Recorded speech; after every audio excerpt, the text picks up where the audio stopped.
Well, hello, everyone. My name is Darren Clinch. I'm a Buddy Mire man from Yamaji country. So that's right over in the western part of this landmass called Australia.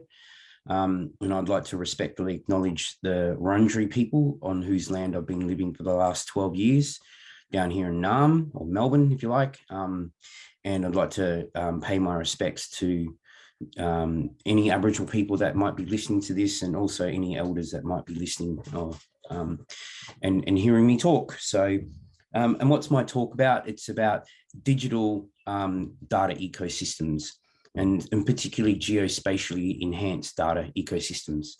So, prior to my position at the moment, which I'm currently a director of Natisha Consulting, and we're doing some work with some Aboriginal organisations down here on their data ecosystems.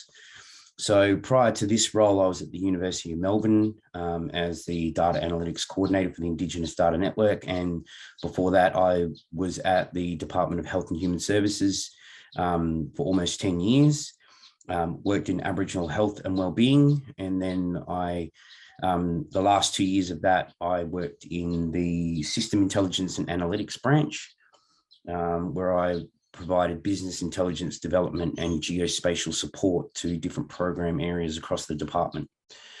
So I got into GIS in actually my second last year of high school. They sent me to the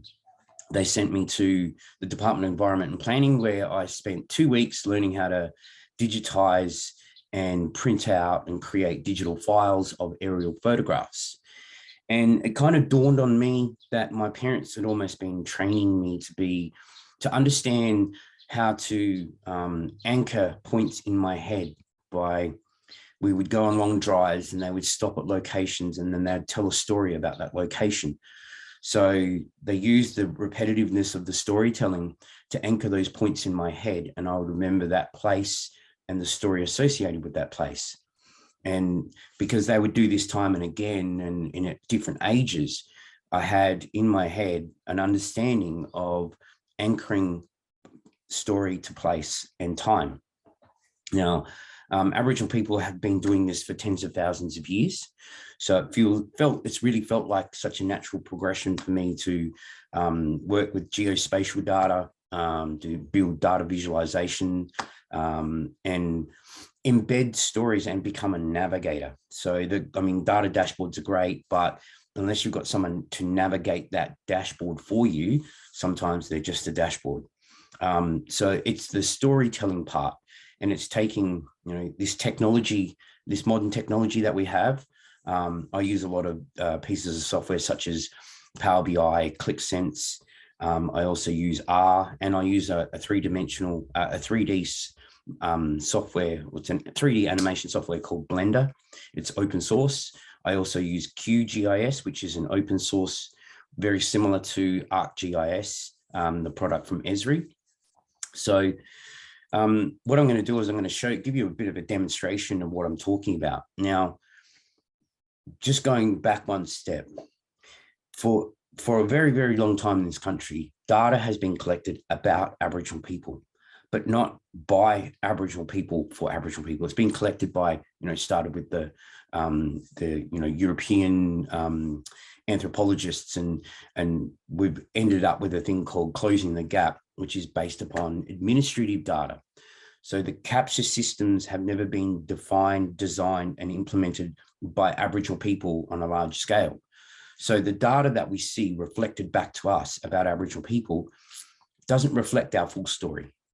But now that we have this kind of technology, we also have free and open source type software. We can start to get Aboriginal people involved, my fellow blackfellas involved in creating those capture systems that capture the whole story. So a classic example would be talking about engaging Aboriginal people with technology and data would be incredibly difficult in certain areas, because English could be the third or fourth language for Aboriginal people, and particularly, in the more rural and remote areas.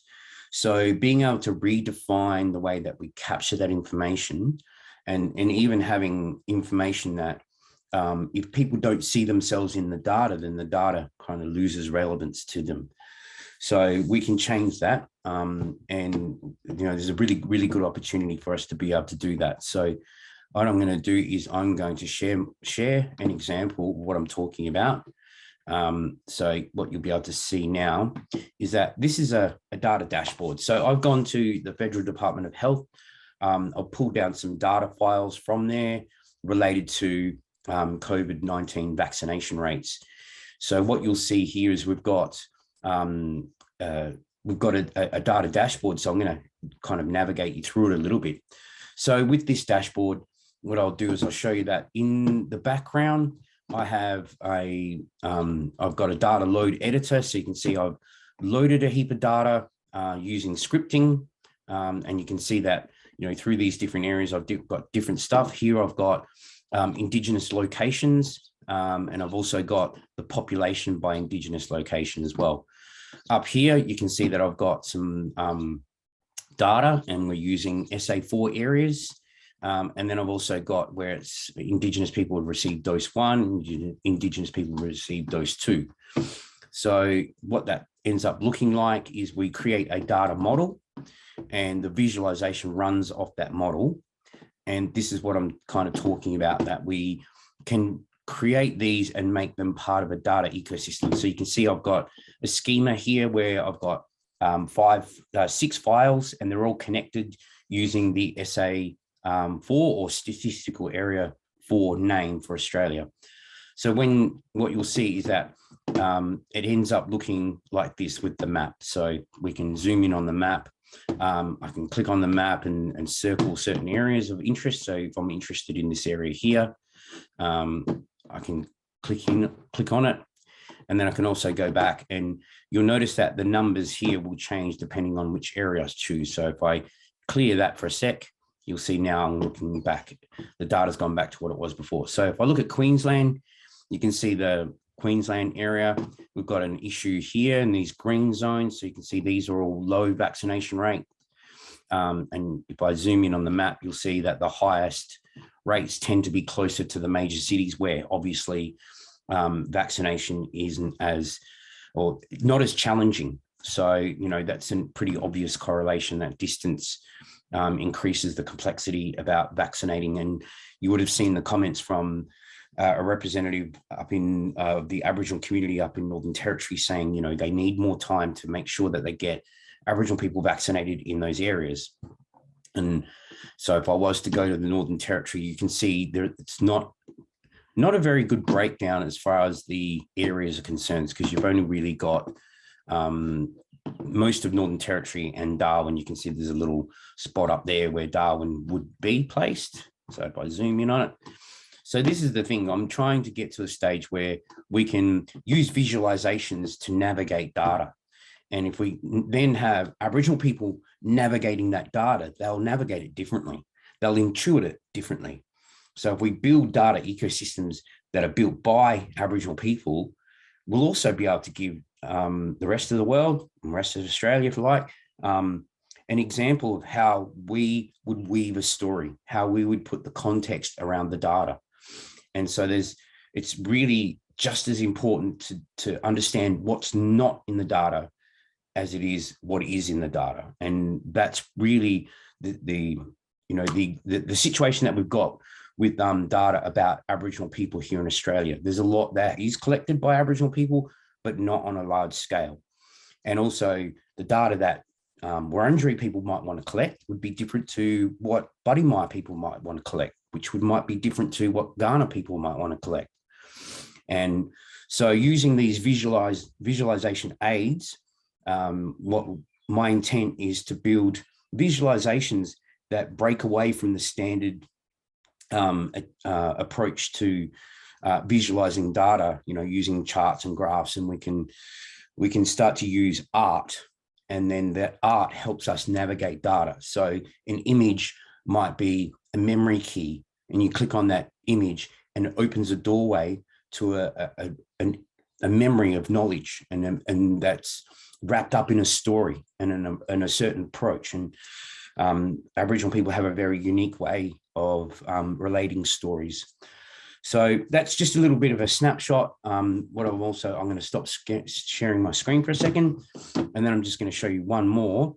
And here's an example of how I can build three-dimensional worlds. So this is what you can, as you can see here, this is the language map. You might recognize it. So if I zoom in, you can see that these are all the different areas of Australia.